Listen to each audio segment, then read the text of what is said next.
साथीगण जो आज इस कार्यक्रम में आए हैं, और आप सब लोग जो इतनी देर से गर्मी में इतने घंटों से यहाँ बैठे हो, और वो सब लोग जो धूप में पीछे खड़े हैं, आप सबका मैं बहुत बहुत अभिनंदन करता हूँ, स्वागत करता हूँ, धन्यवाद देता हूँ कि आज राव बांधा जी की मूर्ति का अनावरण को 1 साल हुआ है, उनकी जयंती का अवसर है। कुछ समय पहले शंकर मीणा जी तमाम साथी मुझसे मिले और उनका मन था कि जयंती के अवसर पर मूर्ति की स्थापना हो चुकी है, लेकिन जयंती के अवसर पर एक बड़ा आयोजन करना चाहते थे। तो मैं आपको धन्यवाद देना चाहता हूं कि पूरे क्षेत्र के लोगों को आपने निमंत्रित किया, आप सब लोग यहां पर आए, इसके लिए आप सबका बहुत बहुत धन्यवाद, बहुत बहुत साधुवाद। दोस्तों, मुझसे पहले जो वक्ताओं ने बातें बोली, कांति जी ने कहा, गोपाल जी ने कहा, इस क्षेत्र की चर्चा करी। इस क्षेत्र से, इस इलाके से सालों नहीं दशकों का लगाव है, दशकों का लगाव है। इस क्षेत्र ने जो आशीर्वाद दिया है, जो असीम प्रेम दिया है, वही हमारी सबकी सबसे बड़ी ताकत है। इस इलाके से आप सब ने हर मौके पर आगे बढ़कर 36 कौम के लोगों ने समर्थन दिया है, सहयोग दिया है। सबसे पहले तो मैं आप सब लोगों का बहुत बहुत धन्यवाद करता हूं, अपने आशीर्वाद का, आपके सहयोग का, आपके समर्थन का। जिस रोड की बात कर रहे हैं, मंगोलपुर से दौसा, ये 60 किलोमीटर की रोड थी।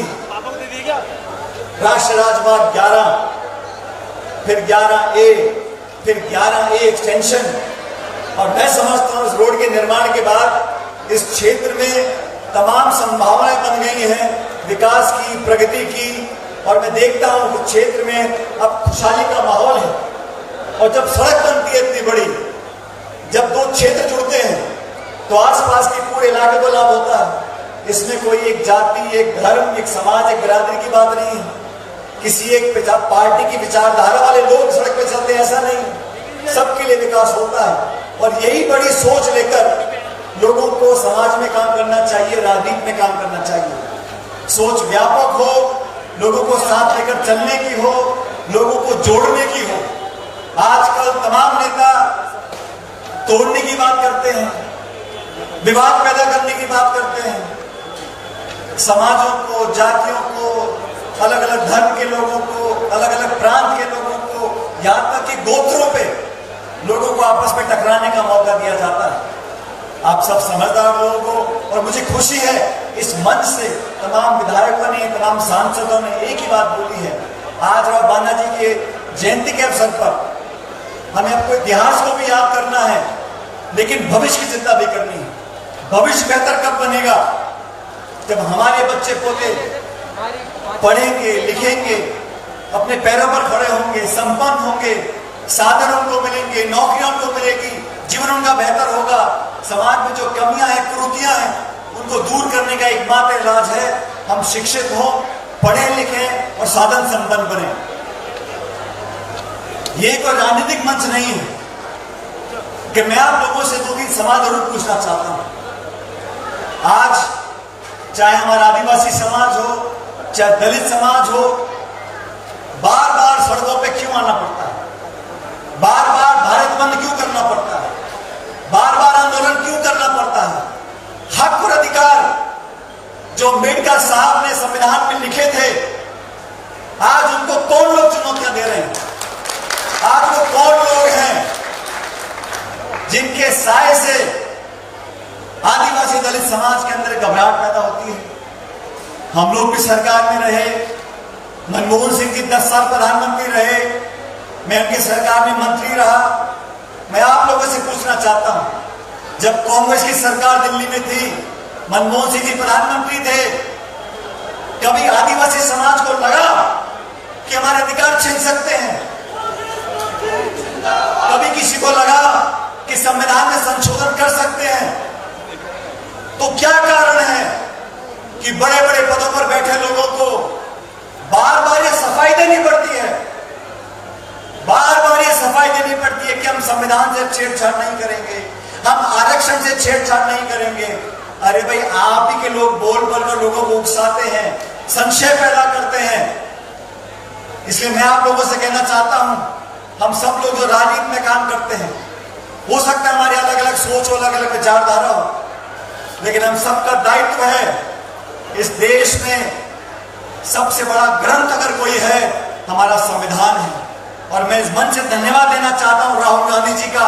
उन्होंने संविधान को सुरक्षित रखने का, संविधान की मूल भावनाओं को सुरक्षित रखने का, संविधान के असली मूल को जनता तक पहुंचाने का जो संकल्प लिया है, उससे पूरे देश में आज एक नई उमंग दौड़ी है। एक नई सरकार का गठन दिल्ली में हुआ है। राजनीति में हार जीत होती रहती है, लेकिन इन 10 सालों में जब से सरकार दिल्ली में बैठी है, हमारा जो किसान वर्ग है, जो वंचित वर्ग है, जो दबा कुचला पिछड़ा दलित आदिवासी वर्ग है, वो अपने आप को आज ठगा हुआ महसूस क्यों करता है? बार बार लोगों के जहन में सवाल क्यों आता है कि अगर 400 पार हो जाते तो ना जाने क्या करते। धन्य इस देश की जनता जिन्होंने लोकतंत्र को जिंदा रखते हुए एक ऐसी त्रिशंकु लोकसभा दी है जहां किसी दल को बहुमत नहीं मिला। ये गलतफहमी नहीं पालनी चाहिए, किसी दल को बहुमत नहीं मिला।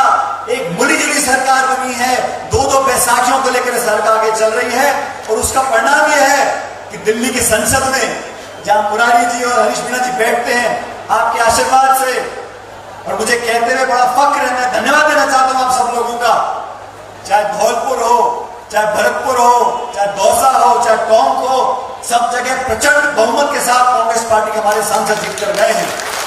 यहाँ मेरा छोटा भाई अनिल चोपड़ा बैठा हुआ है। आप लोगों ने कसर कोई नहीं छोड़ी, पूरा मीटर खींचा था। 18-20 हजार से जीत कर गए रामगढ़ से, लेकिन साजिशपूर्ण तरीके से उनको संसद में जाने से रोका गया। लेकिन अनिल जी, आप नौजवान हो, आप हिम्मत रखो, संघर्ष करो। जब जनता मौका देगी तो छप्पर फाड़ के देगी, फिर तो रोकने वाला नहीं मिलेगा।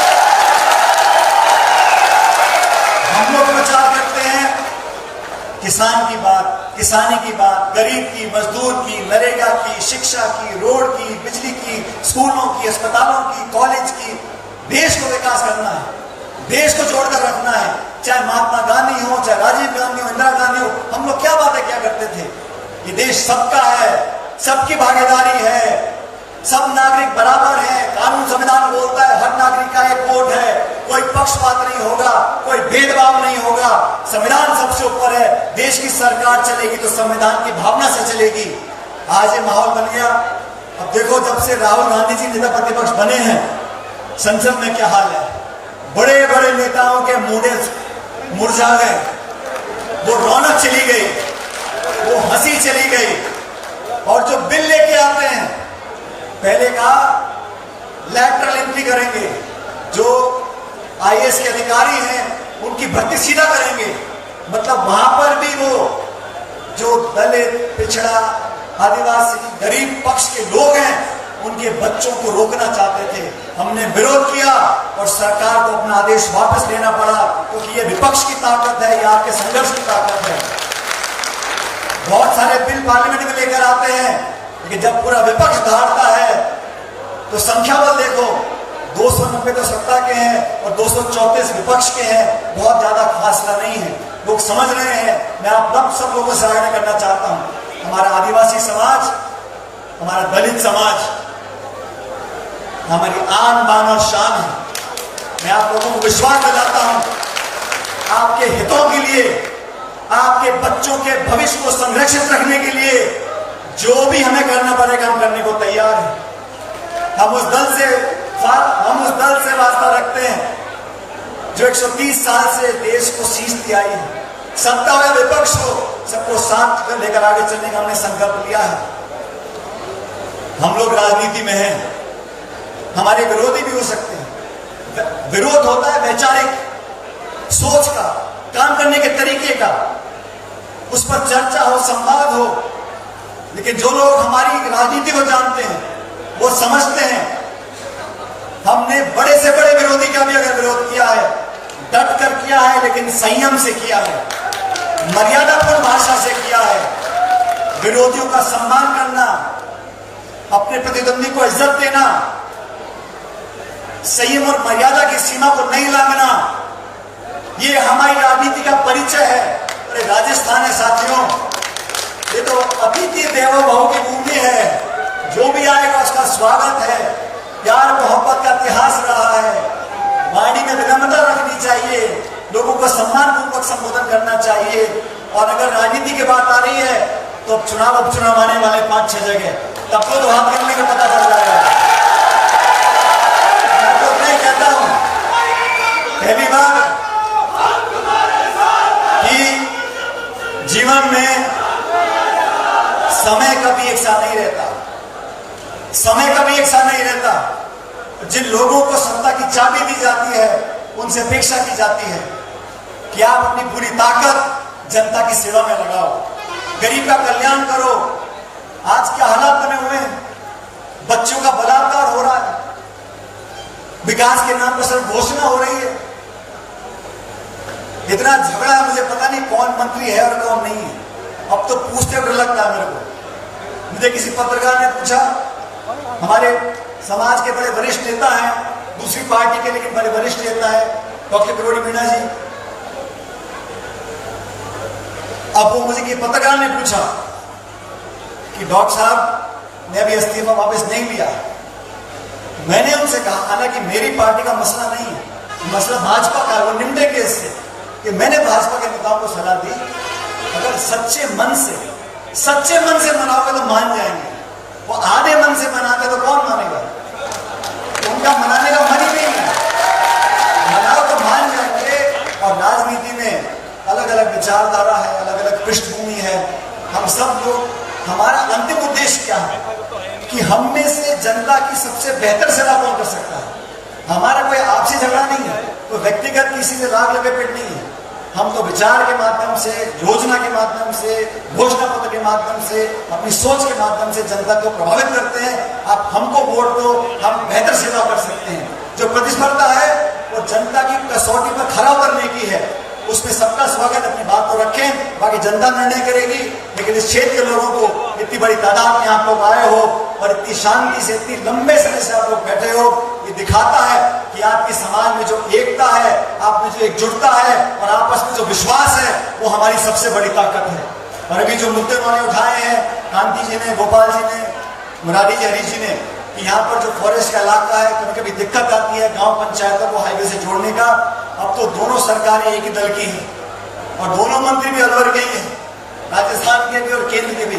हम भी उनसे आग्रह करेंगे कि गरीब और किसानों के लिए सहूलियत देने के लिए कुछ रियायत दें, ताकि सारी लिंक रोड हम जोड़ सकें, पंचायतों को इस हाईवे से जोड़ सकें, लोगों को इसका फायदा मिल सके।